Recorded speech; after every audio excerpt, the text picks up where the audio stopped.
Shalom, Ibu Bapak, Saudari dan Saudara yang terkasih dalam Kristus. Kita jumpa lagi dalam Lawatan Hati GKI Residen Sudirman. Dan hari ini adalah Lawatan Hati episode yang ke-175. Bacaan kita diambil dari 1 Korintus 15 ayat yang ke-20. Saya akan bacakan bagi kita semua.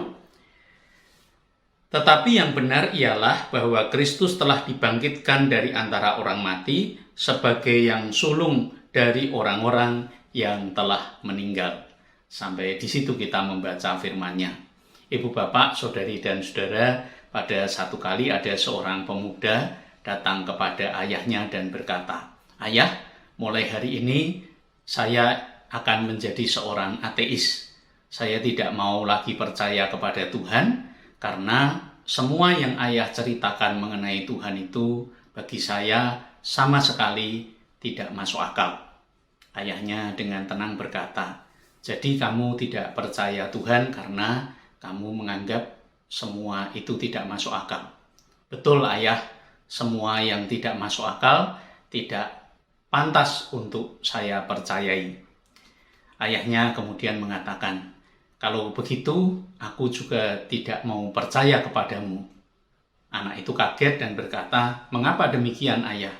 "Karena sesungguhnya keberadaanmu di dunia ini juga tidak masuk akal," kata si ayah. "Engkau lahir dalam keadaan prematur, dan waktu itu para dokter, termasuk seorang dokter sahabat ayah, mengatakan bahwa kemungkinanmu untuk bisa bertahan hidup sangat kecil. Kami semua berdoa, sementara dokter juga di tengah harapan yang tipis terus berusaha.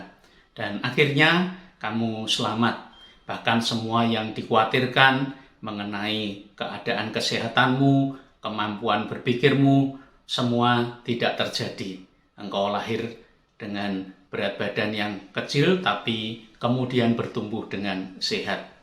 Waktu itu ayah juga tidak punya uang dan tidak tahu bagaimana membayar biaya rumah sakit yang mahal. Tetapi semua bisa kami lewati. Sungguh kalau diingat-ingat, engkau bisa lahir ke dunia dan sampai bisa seperti sekarang, bagi ayah semuanya itu tidak masuk akal.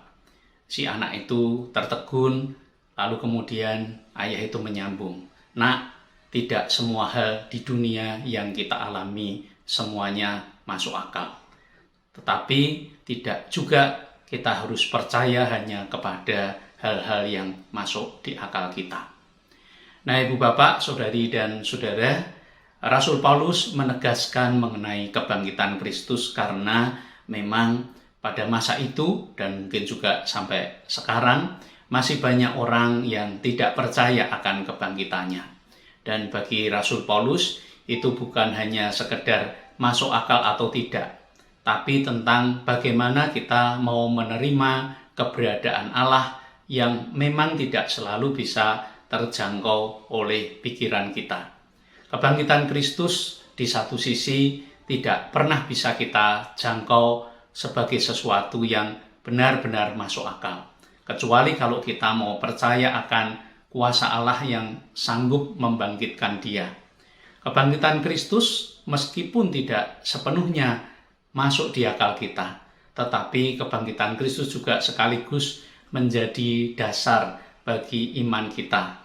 Kita yang percaya kepada Kristus yang menjadi juru selamat kita, kita juga harus percaya kepada Kristus yang sudah bangkit.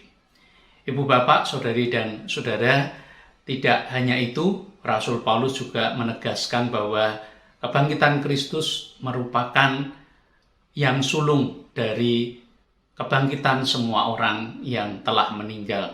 Itu berarti kalau kita percaya akan kebangkitan Kristus, kita juga percaya akan kebangkitan tubuh kita sendiri kelak. Semua orang akan meninggal dunia, tidak ada satu orang pun yang dapat menghindari kematian kalau waktunya sudah tiba.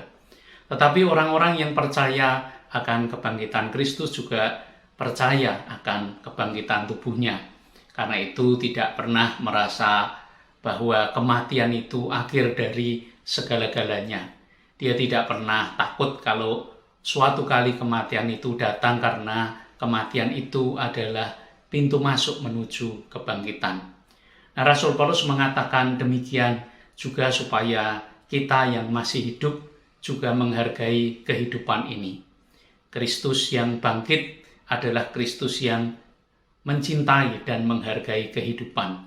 Karena itu, mari kita yang percaya akan Kristus yang bangkit juga mencintai dan menghargai kehidupan. Kehidupan kita, kehidupan orang-orang di sekitar kita, dan kehidupan semua yang diciptakan oleh Tuhan. Bagi pemuda yang saya ceritakan di awal renungan ini, Ibu Bapak, Saudari dan Saudara, ketika dia tahu bahwa kelahirannya di dunia pun tidak sepenuhnya masuk akal bagi semua orang, dia bukan hanya bersyukur bahwa dia boleh melewati masa-masa yang sulit selama kelahiran dan tahun-tahun awal pertumbuhannya. Tapi saya yakin kalau dia mengingat itu semua, dia juga seharusnya menggunakan seluruh hidupnya dengan baik. Dia lebih menghargai kehidupannya. Ibu Bapak, Saudari dan Saudara, mari kita yang percaya Kristus yang sudah bangkit, kita juga hidup dengan penuh sukacita dan menggunakan seluruh kehidupan kita dengan sebaik-baiknya. Sampai jumpa dalam lawatan hati episode berikutnya. Tuhan memberkati Ibu Bapak, Saudari dan Saudara sekalian.